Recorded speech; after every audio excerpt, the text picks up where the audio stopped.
6 نفر خوانندگان مؤسسه دولتی تعلیمی لیسه برای خوانندگان بالاقدر در شهر خوجند که سده 19 ایول جهت اشتراک در المپیاد بین‌المللی از فن‌های دقیق به شهر فرانکفورت کشور آلمان سفر کرده بودند. جمهوری تاجیکستان را در المپیاد فنی شایسته معرفی نموده 4 مدال طلا، 4 نقره، 3 برنجی و یک جای افتخاری را از فن‌های متماتیک، تکنولوژی اطلاعاتی و طبیعت شناسی به دست آورده بودند به وطن برگشتند.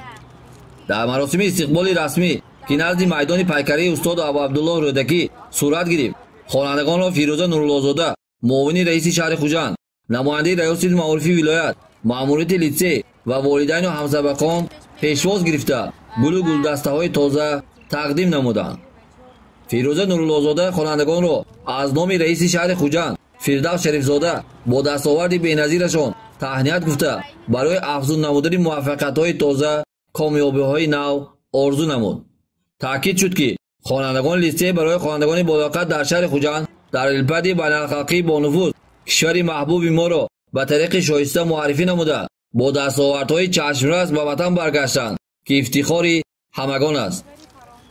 مأموریت لیسه برای خوانندگان بالاقدر در شهر خوجند از توجه و غمخوری‌های پیوسته اساسگاه صلح و وحدت ملی پیشوای ملت پرزیدنت مملکت محترم امامی رحمان اظهار سپاس نموده فراهم آوردن شرایط مساعد را اساس دستاوردهای خود می‌سازند. باعث افتخار است که امروز 6 نفر خوانندگان ما با 12 مدال، 4 مدال طلا، 4 برنجی و 4 نقره از شهر فرانکفورت کشور آلمان با یک سربلندی و تاجیکستان عزیز برگشتند. با یک پیام خوب این است که پگاه 12 نفر خوانندگان ما که از فن زبان انگلیسی المپیاد در کشور انگلیا شهر لندن برگزار می‌گردد سفربر کرده می‌شوند. باوری دارم که اینا نیز با یک سری بلند با یک دستاوردی نظررس برمیگردند و پرچم دولت خود را بالا میبردارند. تمام دستاوردها، تمام بردباری‌ها از صلح و ثبات امروزه می باشد که یعنی شکرگزار باید باشیم که امروز تمام شرایط مهیا.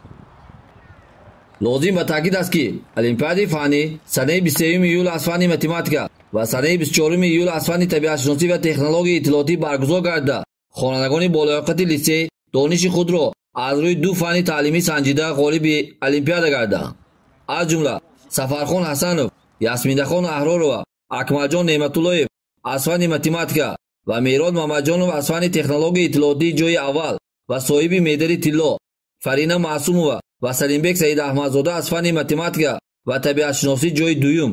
و صاحب مدال‌های نقره سفرخان حسنov، یاسمینه احرارова، میراج محمدجانov از فن طبیعت شناسی جای سوم و صاحب مدال برنجی اکملجان نعمت‌اللهیف از فن طبیعت شناسی گردیدند. ما هم المپیاد سپردیم و فردای المپیاد ما به دولتی فرانسه به شهر پاریس رفته به فروم متماتیکان جوان اشتراک کردیم و ما در اونجا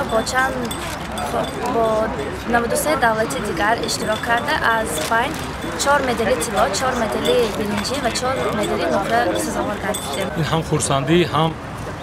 یک شرف است، باعث افتخار است که همین مدال رو گرفت و آینده میخواهم که فرزندم در یک دانشگاهی بزرگی دولت‌های ترقی کرده خواند و آمده یک متخصصی بسیار بهتر شده و دولت و ملت خود چون بابایش اکادمیک نعمت‌الله ثابت خدمتی شایسته کند. در عموم دسته المپیک تاجیکستان در المپیاد فنی سطح جهانی 12 جایهای افتخاری را صاحب گردند که این نتیجه بهترین بین 93 کشور عالم و نزدیک 8000 اشتراکچیان آزمون به شمار می رود.